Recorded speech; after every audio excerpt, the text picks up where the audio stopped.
This year's kindergartners will graduate high school in 2038. Are we preparing them for their world or ours? School districts have tried to ban AI. The most famous case was the city of New York.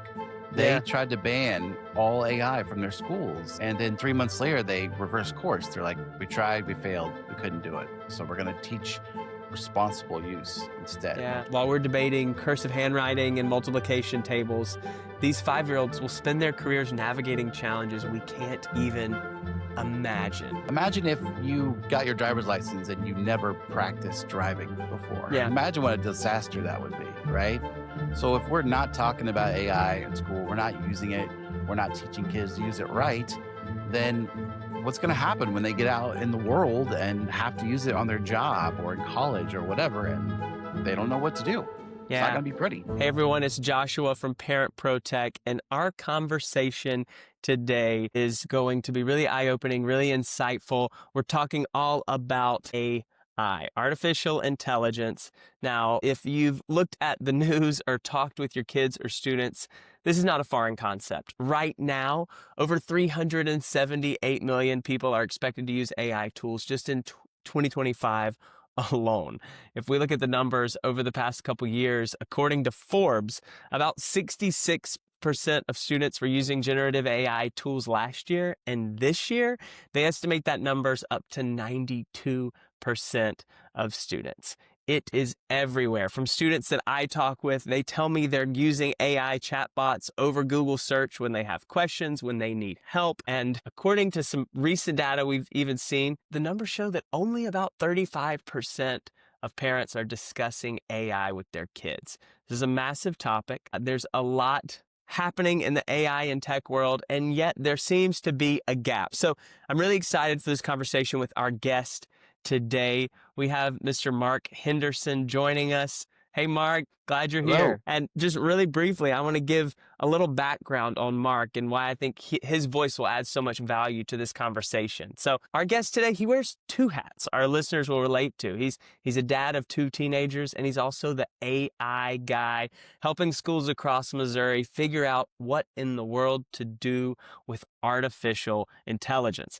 From teaching high school English, working on the tech side of education for a decade, to leading statewide conversations on AI, Mark has seen both sides of the classroom, and he spent the past 3 years specifically using AI, researching about AI, and helping educators and families understand everything that comes with AI as in his role as the AI and Education Committee head at the Missouri School Boards Association.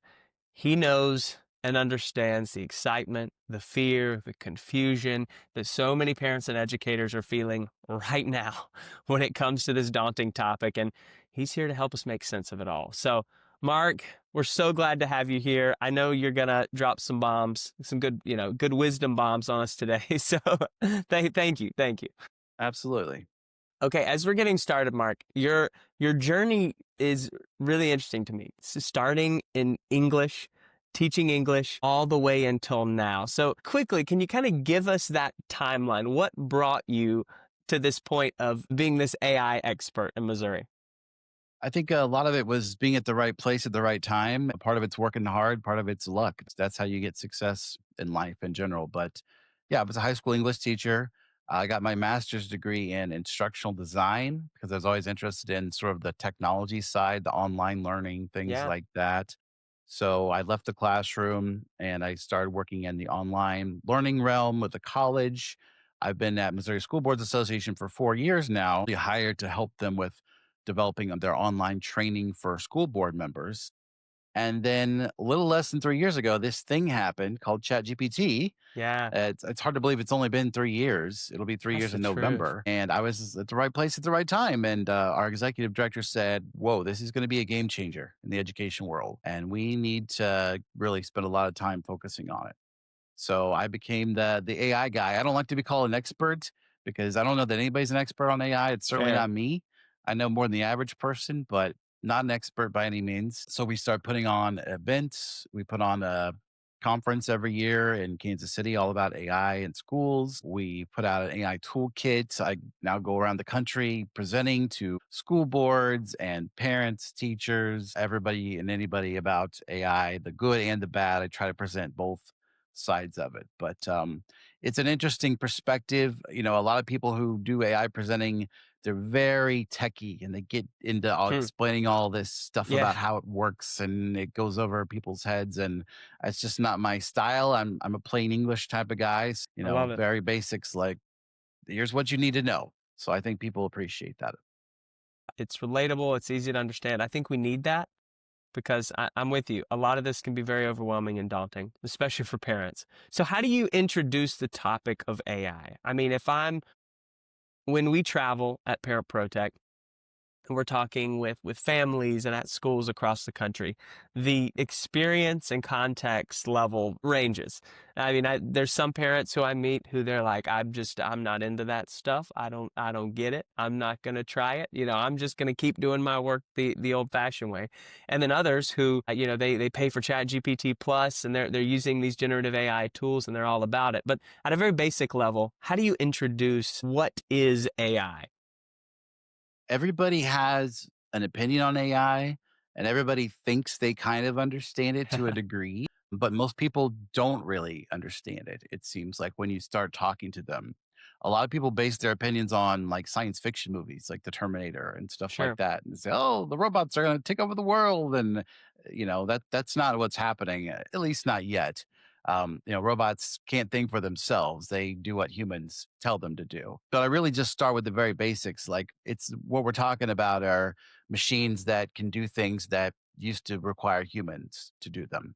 And now it's sort of an extreme form of automation. Automation's been around forever, Yeah. right? But we're getting more and more advanced all the time. AI's been around since the 1950s. It's not new. There's a stat that says 99% of Americans use AI every week, but 67% don't realize it. It's just Hmm. ingrained into our lives.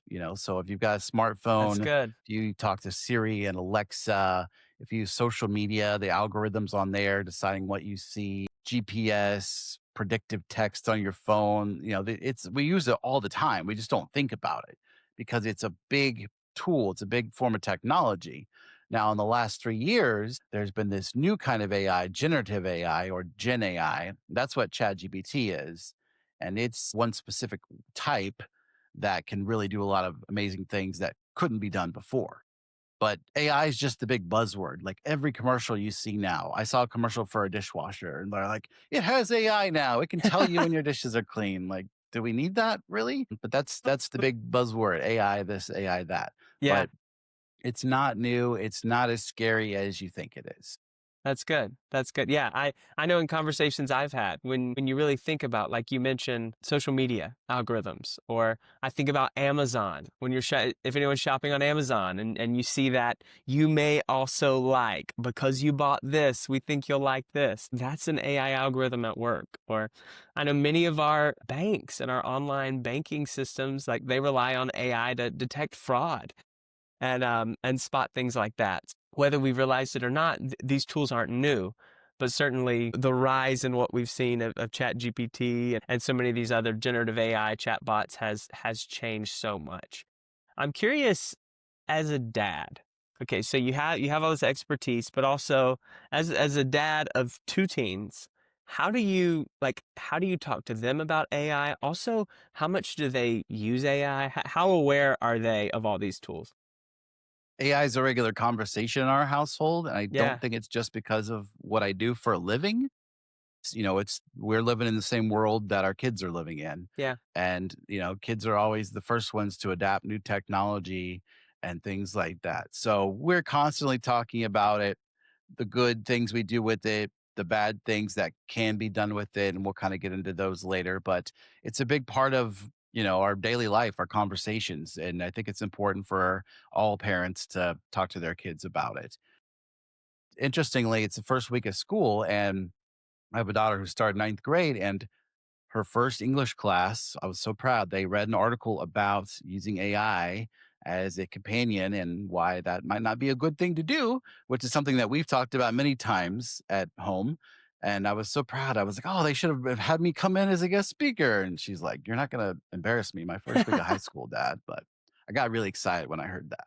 Yeah, I'm glad to hear that because just this week, earlier this week, I was on a call with another educator and they were telling me about their philosophy, their school's philosophy with AI. And it's, it basically it doesn't exist. You're not going to use it. And we're not going to allow tech in the classroom so you can even get close to it.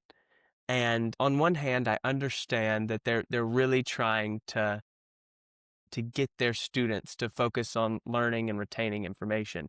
But on the other hand, when I think about the world that their students are going to graduate into, I'm like, I do think we need to be having more of these conversations because if we're not equipping them to handle it now, are we just gonna, hey, you can't use it here, you can't use it within your educational experience, but then once you graduate, I mean, they're gonna encounter these tools. They will be using it whether we like it or not. Yeah, I just was going to add, school districts have tried to ban AI. The most famous case was the city of New York.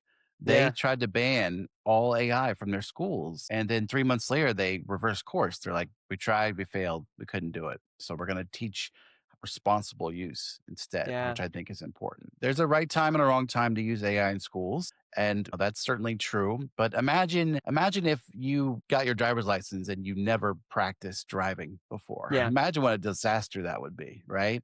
So if we're not talking about AI in school, we're not using it, we're not teaching kids to use it right, then what's going to happen when they get out in the world and have to use it on their job or in college or whatever and they don't know what to do? It's not yeah. going to be pretty.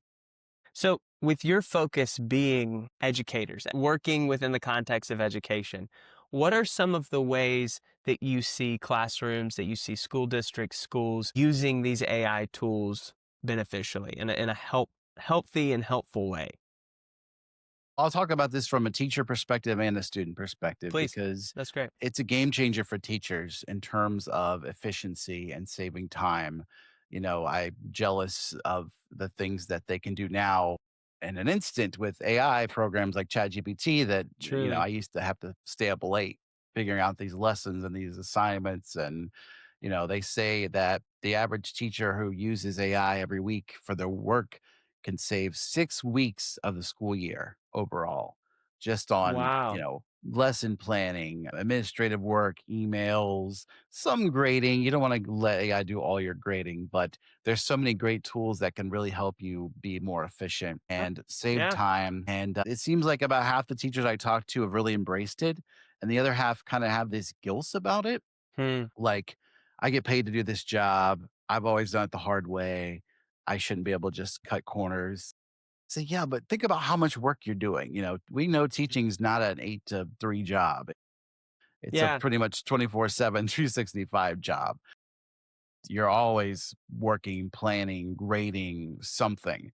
If you can take some of your life back and, be rested and spend more time with your family, do things you enjoy, then I think you're going to be a better teacher when you're actually in the classroom standing Yeah. in front of those Yeah. kids.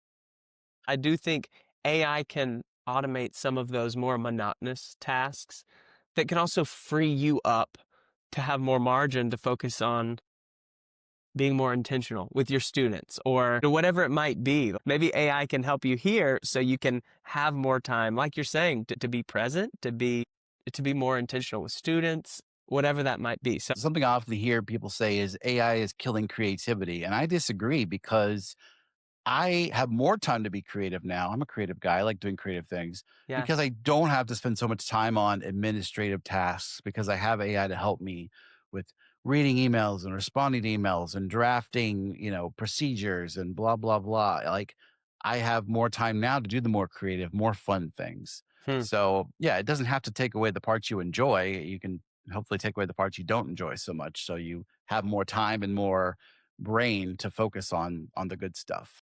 yeah. And as we're thinking about AI and creativity and education specifically, how should we be educating our students to use these tools as creative partners instead of just, hey, ChatGPT wrote my essay? Right. I mean, I recently, within the past month, ChatGPT has released this, is it study mode? I'm blanking on the name, but it's basically a version of ChatGPT that you can go into where if you're a student, it's designed to help you learn information as opposed to just giving you the answers. And Right. so it'll help walk you through that educational process, which I think that's great. But at the same time, a student can easily just go back to a normal ChatGPT model and get the answers. How how should as a parent, how should we be guiding students or as an educator to think of AI in terms of this is a creative partner, but not a creative replacement? Right. So there's a lot to unpack here. Anytime you're talking about ChatGPT in school, the concern is everybody using it to cheat. And Hmm. the data shows that basically the number of students who are cheating now hasn't changed since 5 years ago before Hmm. ChatGPT existed. It's pretty much stayed the same. That's not to say kids aren't using it to cheat, but Yeah. basically the kids who were cheating before are probably using ChatGPT to cheat now. The kids who weren't cheating still aren't cheating. Huh. But I think the worst thing you can do as a parent or a teacher is not talk about it. Like you should Hmm. be talking about it on the first day of school. Parents should be talking about it regularly when they talk about their schoolwork with their kids. Talk about good ways to use it, responsible ways to use it, and why it's not good to use it to do your homework, write your essays, things like that. One reason is that the quality is not great.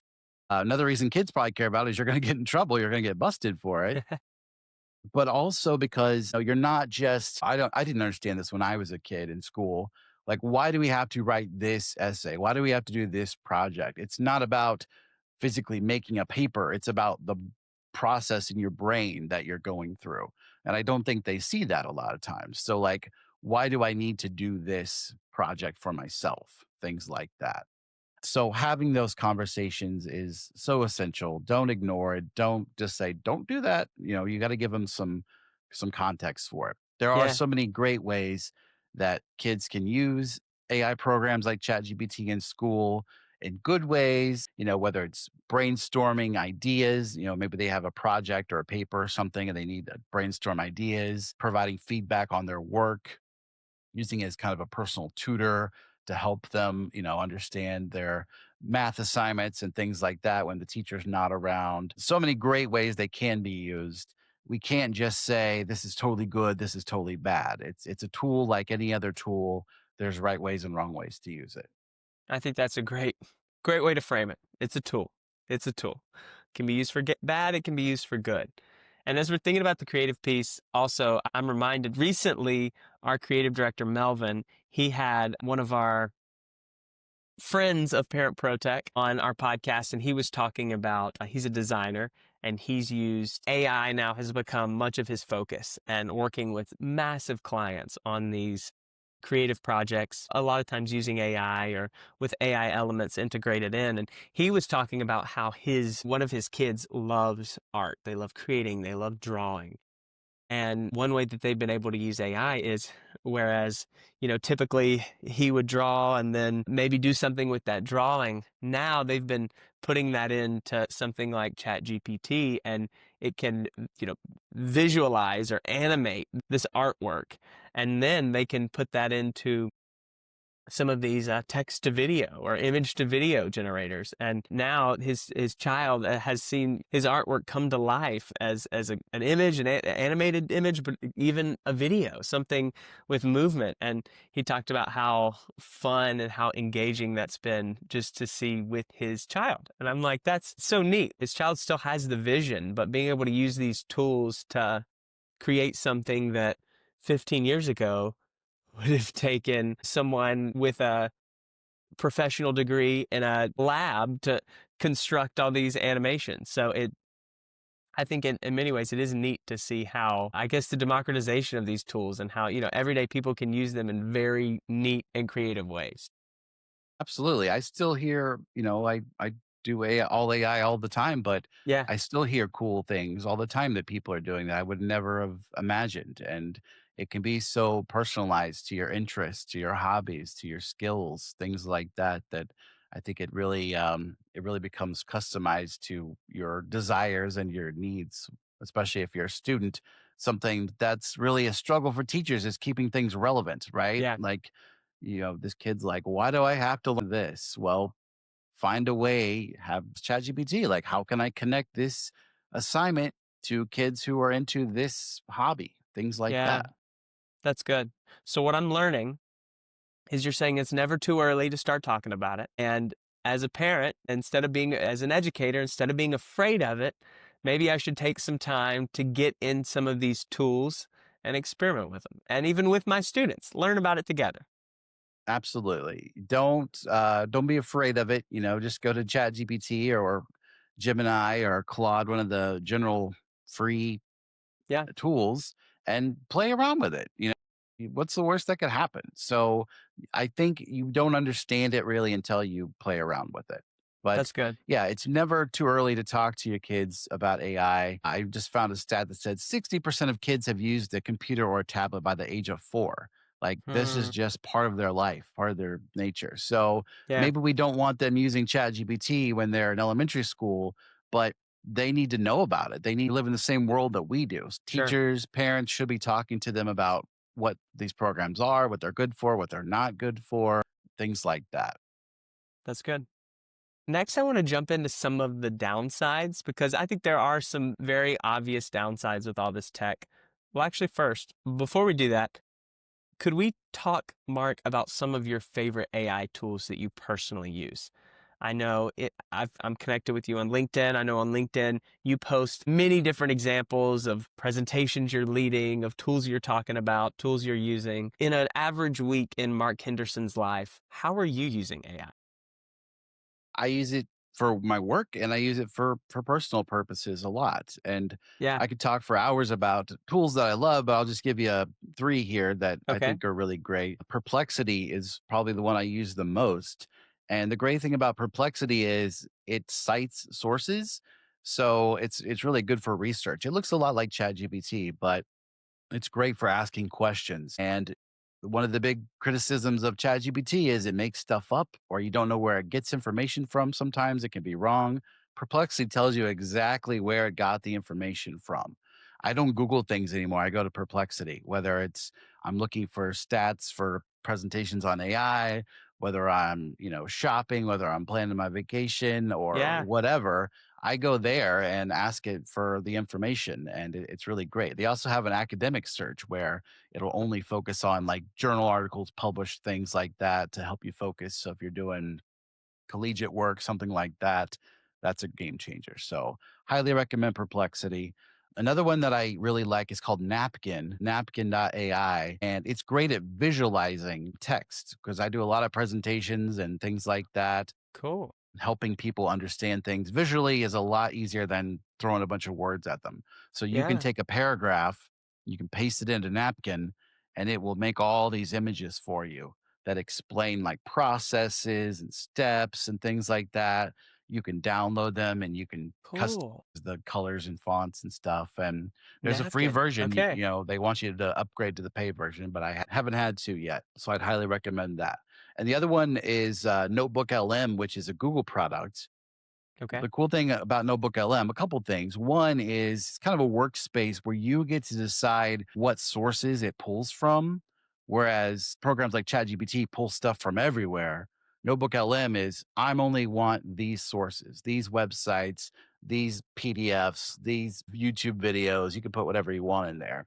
Now I'm going to ask it questions using those sources. And the other cool thing about it is it will generate a podcast for you. And it sounds like two real people talking back and forth. Yeah. And Yeah. it's all about the data that you've inputted. So it's like a 20-minute podcast where they're going through and talking about it. I love podcasts. So it's a great way to sort of absorb information. That's wild. I had a friend, it was probably a year ago now. Some of this, I mean, this field's growing rapidly. So some of this tech wasn't as widespread.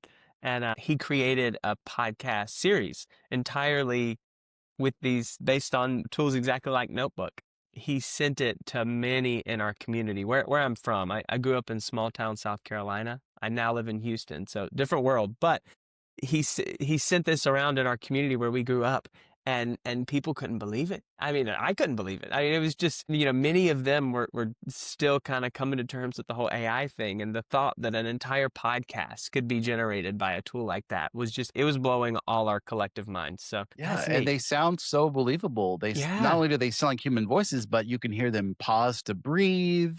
Sometimes they'll kind of stutter on a word or something. They use slang. It sounds real if you don't know otherwise. Recently, we were re-recording our content on ChatGPT, and I have the plus plan of ChatGPT. I think I pay $20 a month. I love, we use it for image generation, and I like the voice mode, so that's why I pay for it. But with that being said, I was having a voice conversation with ChatGPT. The voice is Vale, but I call her Val. And see, I'm humanizing it by doing that. But so maybe I'm not the one to be talking here. But all that to say, it was very eerie to me when I was talking to this voice, and I noticed for the first time it was using and it was pausing in such a way that it felt like a human conversation. And I Yeah, was like, oh, wow, like this model has been told to use and pause and stutter occasionally because that's what humans do. right. Yeah, It's weird, right? it There's is been a weird. lot of talk about should we say like please and thank you when we're talking to ChatGPT. Yeah, We don't have to. It's not human. Some people say, well, it'll like you better. It'll give you better answers. I know sometimes I will, if I don't like something that it gives me, I may not be as harsh. If I'd like, if okay, if this was I don't do this intentionally, but like, I don't want to be too rough and be like, this is terrible. Give me yeah, something new. Give me yeah, something different. I'm like, a good try, but can you try something different? So, yeah, it's easy to forget sometimes. You're not talking to a real person. yeah, truly. I read an article recently that was Sam Altman, the founder of OpenAI, co-founder, and he was talking about how OpenAI it is costing, I can't remember the exact number, but it was an overwhelming amount of water that powers these data centers. And he's like, when we just isolate people thanking ChatGPT, it is costing us millions of dollars in water and energy to power these models just from people saying thank you. So he's like, maybe don't say thank you. But I'm Right, of the opinion that I'm like, I was raised to have manners, so I will say thank you. right, right. So so that's interesting to hear that you take like you say thank you. Like you're not as harsh as you could be. Is that what you're saying? Yeah, not intentionally. I just sometimes I Yeah, think like, why am I trying to use the kid gloves on I this know, thing? I know. It's easy to forget that this is a model, a tool, like a computer that's doing all this. Wow. Okay, this is really good. So Perplexity, Napkin, and well, Notebook LM. Notebook LM. Okay. Lots of homework for our listeners. Next, let's talk about some of the downsides. I mean, we can't talk about AI without acknowledging some of these. The big, I think, concern that I hear from the education space is the lack of critical thinking. Mean that we're seeing. So many of us, we have this tool that can answer just about any question, right or wrong. AI does hallucinate. Let's acknowledge that. And on one hand, that can make us sort of lazy as learners. Like, are we doing the homework? Are we verifying the information? That's why I really like what you said about Perplexity, because there's so much value in checking sources. Right. But I think, how do you see, as we're trying to raise students to be critical thinkers, how does AI affect that? And what's a challenge to educators in light of that? It's a very valid concern. I think critical thinking is probably the most important skill you learn in Hmm. school. Hmm. And it's more important than ever in the world we live in, where you don't, especially with AI getting better and better all the time, you don't know when you see something on social media if it's real or not. And Yeah. we need to be able to stop and think these things through. So AI can be wrong. It can have biases. It can hallucinate, which is where it just makes stuff up and nobody can explain why it said or did what it did. Hmm.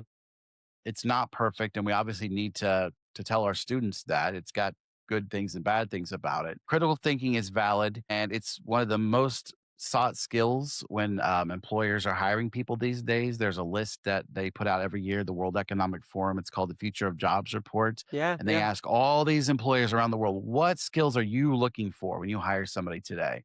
critical thinking is always in the top 2 or 3. And it's funny, of the 10, technology is only like one of them. They're like, "Well, we Wow. have AI to do that. We don't need you to just use technology all day." And school needs to be the same way. You shouldn't just be teaching kids how to talk to ChatGPT all day, every day. There's so many skills that they still need on their own in every area. So we still need to teach critical thinking. We need to show that there's a right time and a wrong time to use AI. Some teachers are going back to paper and pencil. Some of them are in college, they're bringing back the blue books where you have to bring the little book that's just a bunch of blank paper and write your heart out and turn it in. Yeah, yeah, So that's a bit extreme. One thing that's kind of good because of how easy it is to cheat on some basic assignments is it's having teachers rethink their assignments and make them sure. more challenging, more interesting, more relevant so they're harder to cheat on. Maybe instead of writing a traditional paper, you're putting together a presentation, doing a podcast, you're making a video, you're standing in front of the class and talking things through. Maybe instead of writing about a character in a book, you're connecting it to your real life. Yeah. Or for science, you're going out and actually doing research to report on instead of getting it out of a book or a website.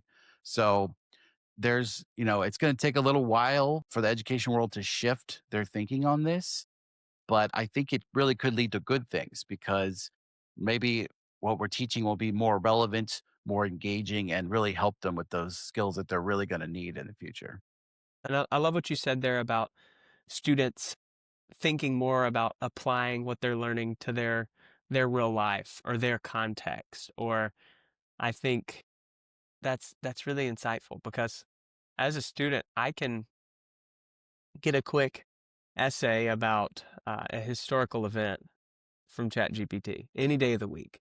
But it takes a little bit more of my effort if I'm taking that historical event and now applying some lesson or takeaway and analyzing it through the context of my 21st century life, living in wherever I live. And, ChatGPT may have a harder time filling in those dots or, connecting a principle in the context of my specific school environments. It's forcing all of us to reframe how we think, how we ask questions. And so I do think there's good to come out of the downside. We just have to, it's going to take a little while for us to all get there. This Yeah. is a big shift for the entire world, but I feel good that, teachers are going to figure it out. Yeah. Yeah. Okay. If we're talking about education and teachers figuring it out, we've mentioned it, but the elephant in the room is cheating.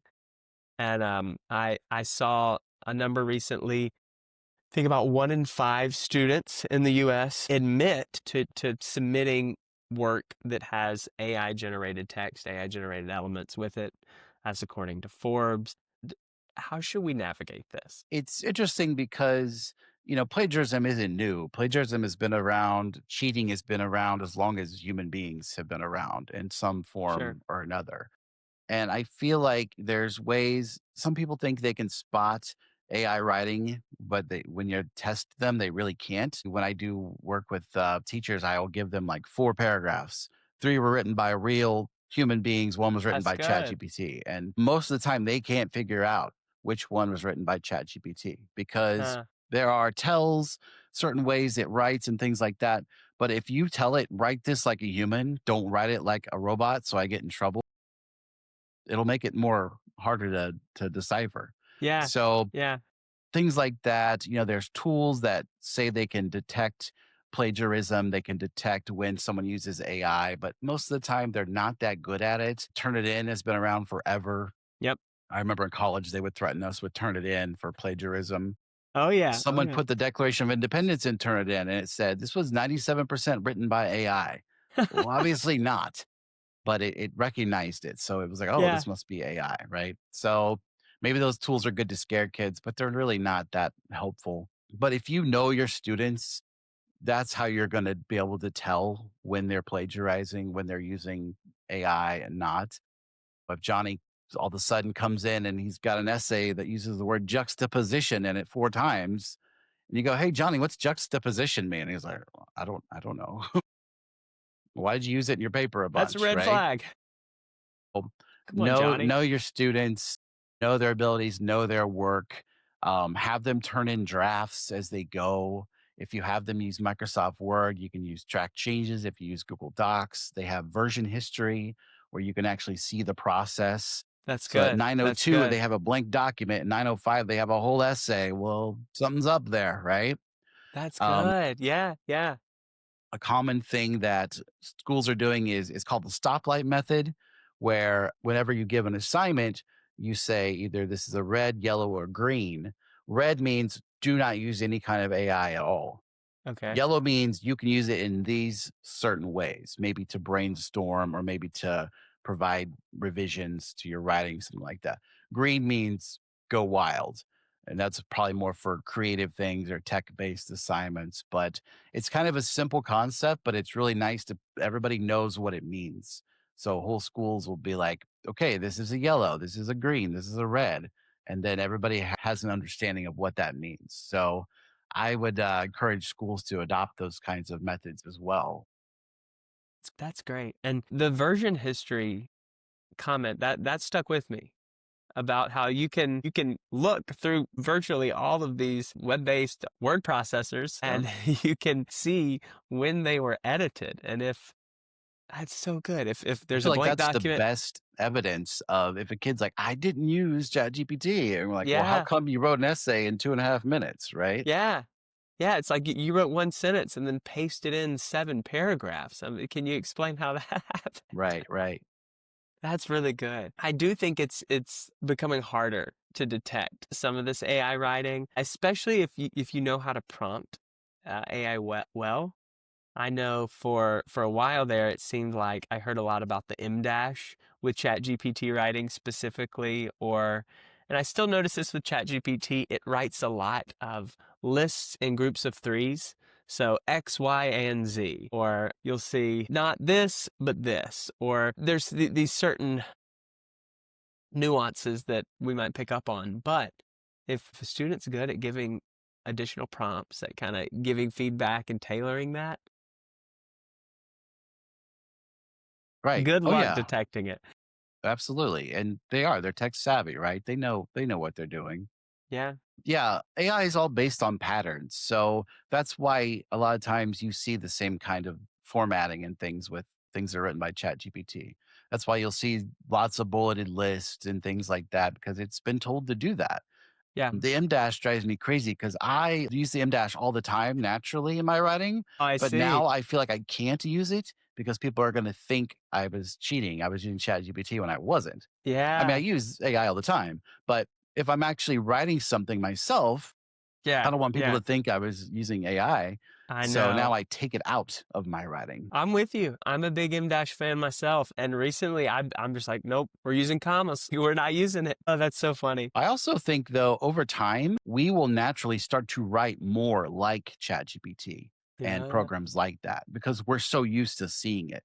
Yeah. So we might start using a lot more bullet lists. We might start using M dashes more naturally and in the kinds of words and phrases that it uses. So it's only going to get harder to detect. But, like I said, there are other ways to detect it than just looking at it. Yeah. That's good. As we're on the topic of thinking about AI emulating, imitating humans, I want to talk about something that we have all seen in some capacity or another, and that's deepfakes.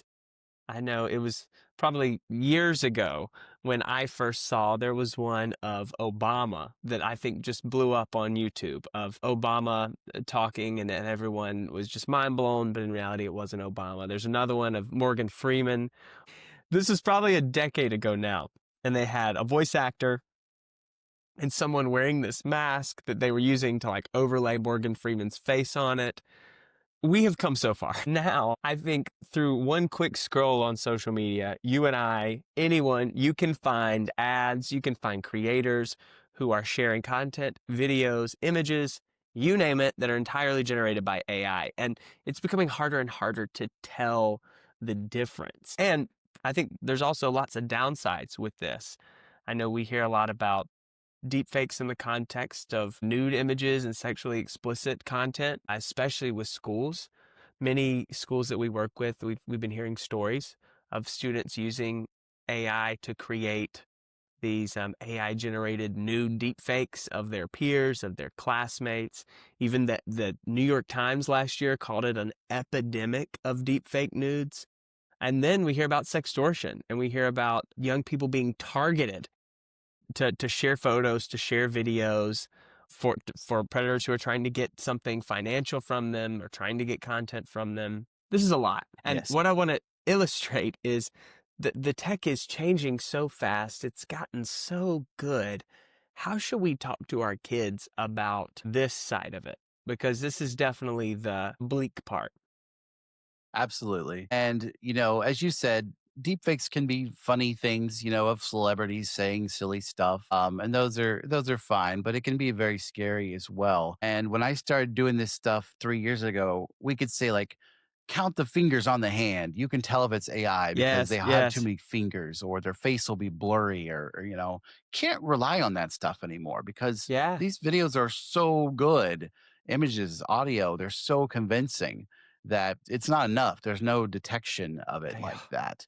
yeah, So everybody needs to be educated on what deepfakes are. I don't care what age you are, and especially older people because they aren't as tech savvy naturally, but also they are often targeted in yeah, these things.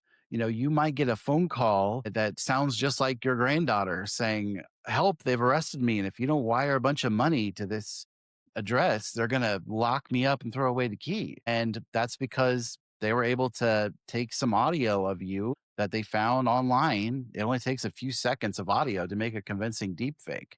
yeah, So we need to really educate all ages, but our parents, our grandparents who maybe aren't that tech savvy to think about these things. Like these are manipulation tools. Don't believe them. If you get a call like that, ask some personal questions. Like if you're my yeah. granddaughter, That's what good. did I get you for your birthday last year? Or something Yeah, like that they can't easily Google and find out. Or make sure that phone number is actually that one. Call somebody else, another family member, things like that. But yeah, they are scary. So deep fakes, if you don't know what deep fake is, it's either video, audio, or pictures that look and sound real, but the person didn't really do that thing or say that thing. So we really need to educate on that. It comes back to critical thinking again. Does it make sense that this person would say this thing or hmm, do this thing? hmm, Really, that's the biggest way to determine it now. You can't just look at it and tell if it's fake, yeah, usually. Sextortion is very scary. It already was scary that yeah, kids would talk to somebody online, not always kids, and think they're talking to somebody that their age and might send them a picture or a video or something of them. And then they would turn around and say, I'm going to post this on the internet and you're going to get in so much trouble if you don't send me a bunch of money or whatever. Males are actually targeted more than females in this. And unfortunately, there's been a high suicide rate of teenage boys who have gotten into these sort of yeah, sextortion things where they feel like my life is ruined. I can't talk to anybody about it. And obviously it's terrible no matter what. But now with deep fakes, you don't even have to do anything wrong. You don't have to send anybody a picture of yourself. They can create a picture or a video or whatever, and they can say, I'm gonna expose the world to this and it's gonna ruin your life if you don't pay up or whatever it is that yeah, they want. So it's very scary. And it's something I talk about with my own kids. Like if you're ever in a situation like this, come to me, talk to me. I'm not going to be angry about what you may have done. I'm going to help you figure it out and rationalize it. There's one way you can get rid of these images. The National Center for Missing and Exploited Children has a tool called Take It Down. If you just Google yeah. Take It Down, Great tool. they will try to help locate images and have them removed of anybody underage, whether they're real or AI generated that are inappropriate. But yeah, it is scary. Deepfakes can harm us in so many ways, whether it's just spreading false information or personal reasons. But again, we got to talk about it. We got to talk about it with everybody in our lives.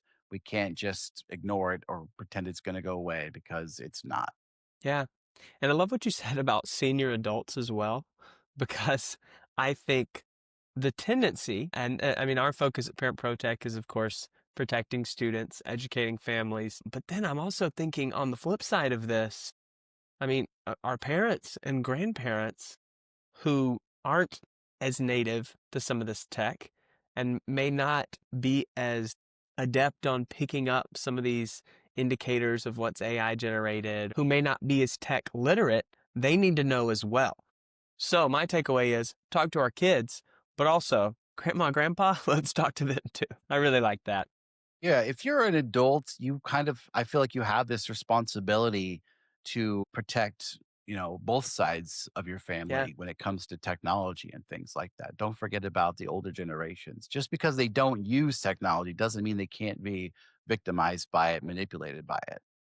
That's the truth. We've talked about AI as a tool, the good and the bad.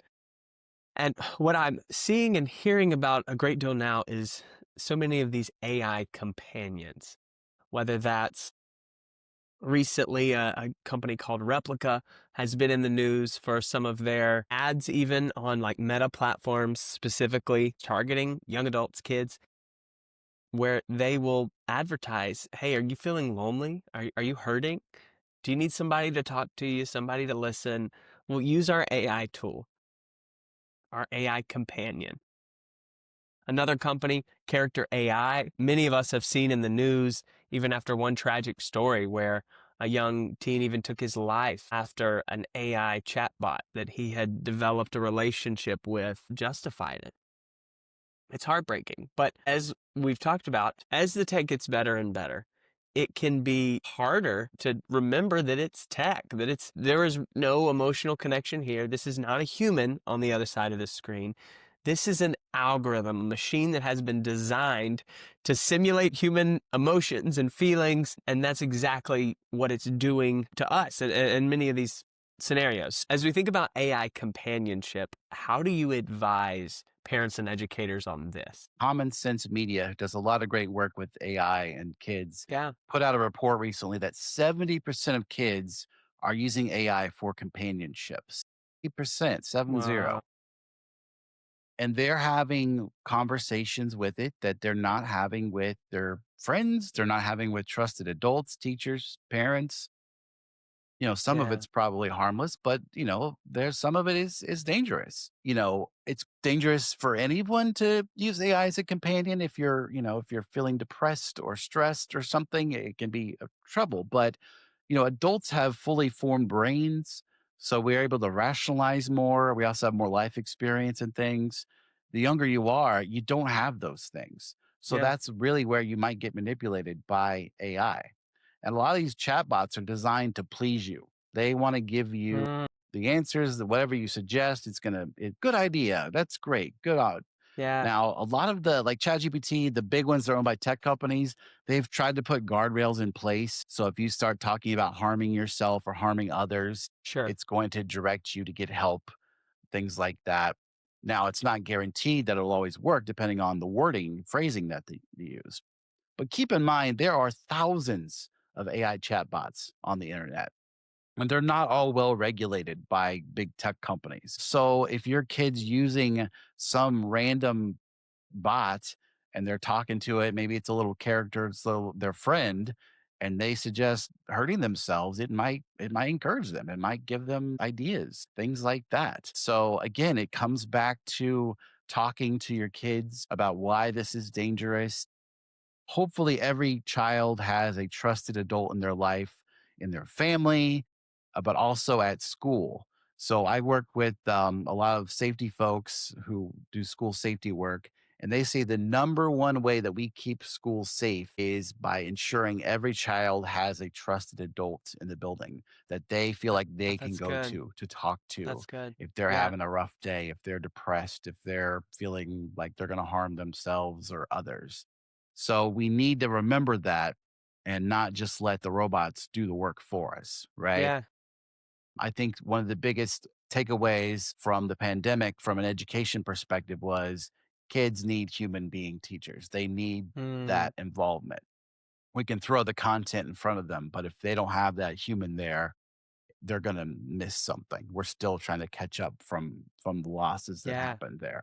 Yeah. So making sure you talk about this with your kids, talk about it with your students, why it's not a good idea to have these serious conversations. Also, be aware of it yourself too. It's easy to kind of slip into. Like sometimes I will use ChatGPT to kind of talk through something that I'm trying to figure out, but it can easily slip into something more personal. And you're like, ooh, remember, you're not a person, you're not real. I shouldn't take your advice. Yeah, Things like that. truly. But yeah, again, I feel like my answer to most of these things is you got to talk about it. You got to Yeah, talk about it with kids. You got to talk about it at school and ensure they know that if you have a problem, find a trusted adult to talk about it with, not a sure. chatbot. And a great reminder as you're talking about sharing information with a chatbot, I think for all of us to keep in mind is, hey, these chatbots, or rather these companies, they're collecting all this data too. Oh, yeah. So I shouldn't share something if I am not comfortable with that information being sold, being used to market to me, to advertise to me.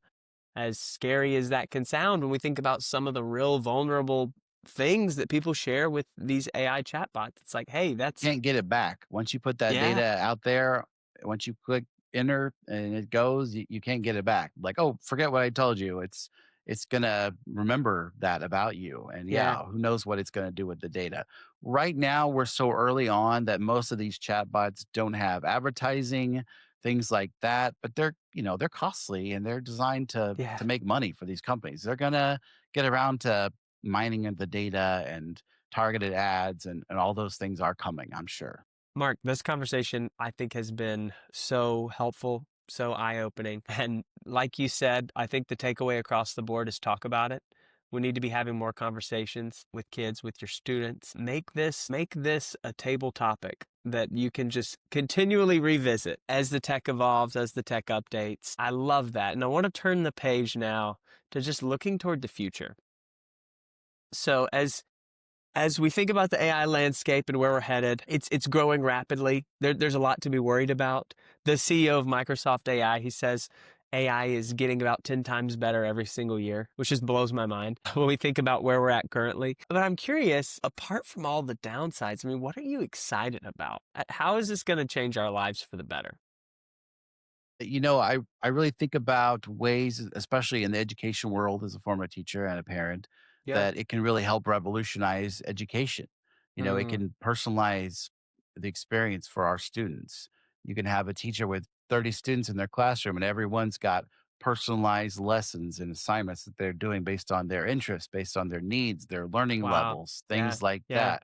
Things that teachers would never have time to do on their own. They can also provide a tutor that's available anywhere, anytime, things like that. So if you're at home trying to do your homework, it'll help you there. Really excited about the ways that it can accommodate our students that have maybe physical or mental impairments, finding ways to ensure that they get the quality education, they get the same type of experiences, the same learning that others do, and kind of overcomes the challenges that might be there. Human teachers are always going to be important.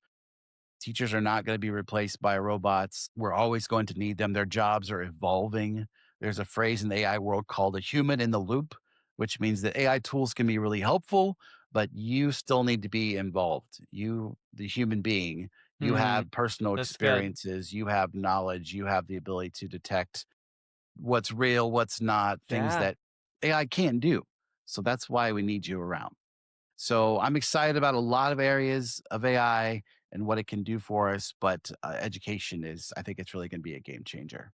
Yeah, I I agree. I agree. When we even one example I think of is recently I got some meta glasses. I was talking with someone who really specializes in like accessibility, and they were highlighting how now with these glasses, even with ChatGPT has this video mode now for someone who might struggle with seeing, or they could ask, hey Meta, or even in the case of ChatGPT, what am I seeing? Can you describe this scene? Can you help me understand this? When I think about like, translation, or like two people conversating in different languages, that hasn't been possible without a translator, or a very mixed experience with Google Translate where you're still not quite sure you're getting exactly what they're saying. Right, But, right. with so many of these tools, it's like, wow, it can empower more human connection and help us in so many ways. So I'm with you.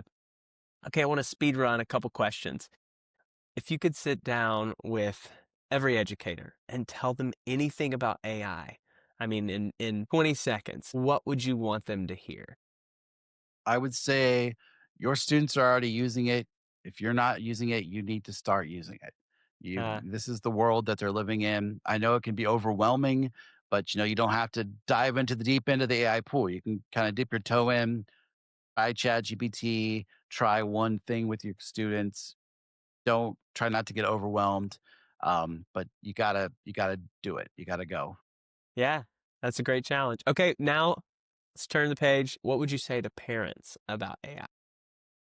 I would say AI is already a huge part of our world. It's only going to continue to get bigger. And if you want your child to thrive in school and the workforce, whatever they want to do in life, they're going to need to embrace AI. And again, kind of like I tell teachers, you don't have to understand all of it, but you should be having the conversations with them about responsible use, just like you would any other tool.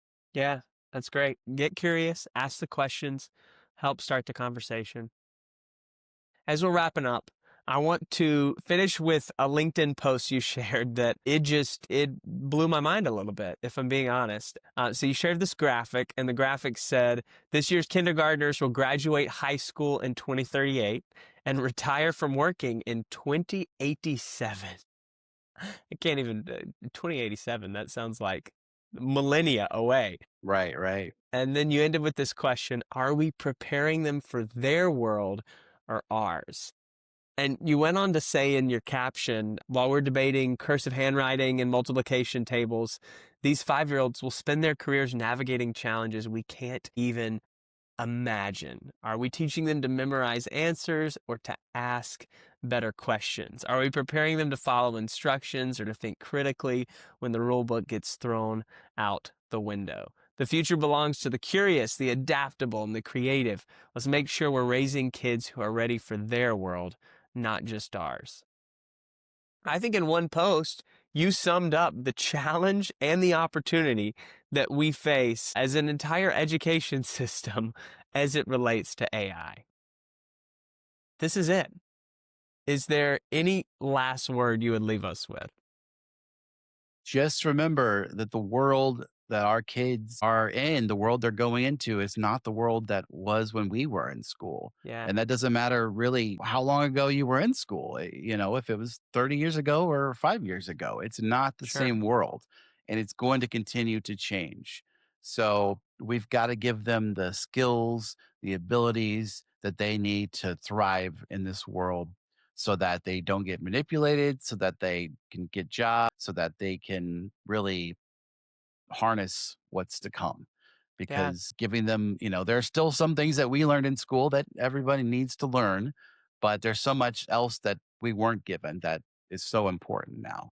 yeah. So as we're wrapping up this podcast of two humans, not two AI, I'm curious, Mark, do you think AI is going to replace us?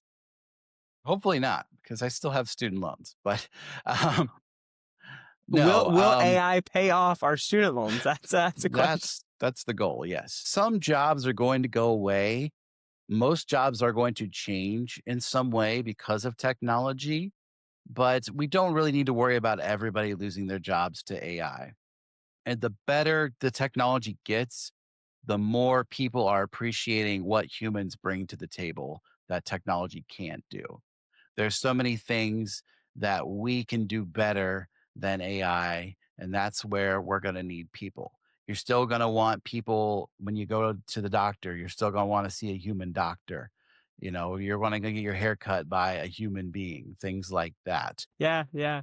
Maybe, a lot of jobs are going to evolve with the technology that they're using, but you're still going to want those human beings in charge to help you to, have empathy for you, things like that. So we're not going anywhere. But I will just say if you are worried about the workforce, you need to have an open mind about AI and using it.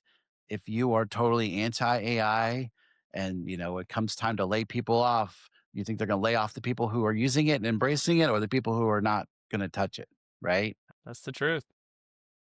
Well, Mark, thank you for your time. The work you're doing at the Missouri School Boards Association is first rate. And I'm wishing you the best. I know for a fact that this conversation, all the work you're doing is equipping many parents, many educators. And if I could end with any question, it's the question from your LinkedIn post for all of us. If whatever your relationship is to students, whether you're a parent, whether you're an educator, whether you're a community leader, we preparing them for their world or ours? Mic drop. Just drop the mic. That's it. Well, thank you, Mark. Yeah, We're thanks cheering for you on. having me. I mean, we could talk about this for days and not, Sure. even, just skim the surface. It's such a big topic and it changes constantly. Every day I'm reading and hearing new things about AI, but this is the world we're living in. So we got to start somewhere. But this has been a great conversation. It has. Thank you, Mark. Thanks.